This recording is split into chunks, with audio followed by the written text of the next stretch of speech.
എറണാകുളം ബംഗളൂരു വന്ദേ ഭാരതിൽ RSSന്റെ ഗണഗീതം ആലപിച്ചതിൽ വിവാദം. ഉദ്ഘാടന യാത്രയിൽ വിദ്യാർത്ഥികൾ ട്രെയിനിൽ RSSന്റെ ഗണഗീതം ആലപിച്ചാണ് വിവാദമുണ്ടാക്കിയിരിക്കുന്നത്. RSSന്റെ പാട്ട് പാടുന്നു, അത് റെയിൽവേ പങ്കുവെക്കുന്നു എന്ന് വെച്ചാൽ ടോട്ടൽ RSSന്റെ ഒരു പരിപാടിയാക്കി മാറ്റിയിരിക്കുകയാണ്.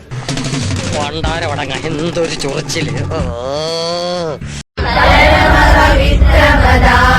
മണ്ണിൽ ഭാരതാംബയെ പൂജിക്കാൻ പുണ്യവാഹിനി സേചനമേകും പൂങ്കാവനങ്ങളുണ്ടിവിടെ, പൂങ്കാവനങ്ങളുണ്ടിവിടെ.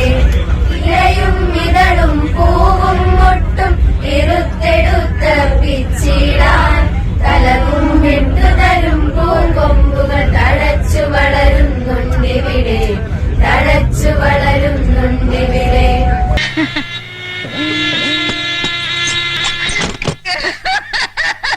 പുഷ്പനെ അറിയാമോ, ഞങ്ങളുടെ പുഷ്പനെ അറിയാമോ?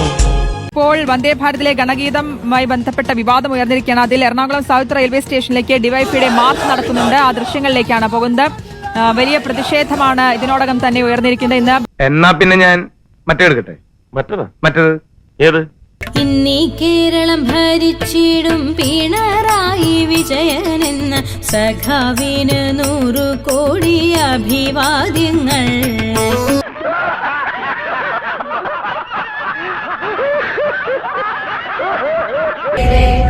അടിമുടി സേവന വാസന വിതറി അമ്മയ്ക്കർപ്പിച്ചിടാനായി പല നിറമെങ്കിലും ഒരൊറ്റ മനസ്സായി വിടർന്നിടുന്നു മുകുളങ്ങൾ, വിടർന്നിടുന്നു മുകുളങ്ങൾ.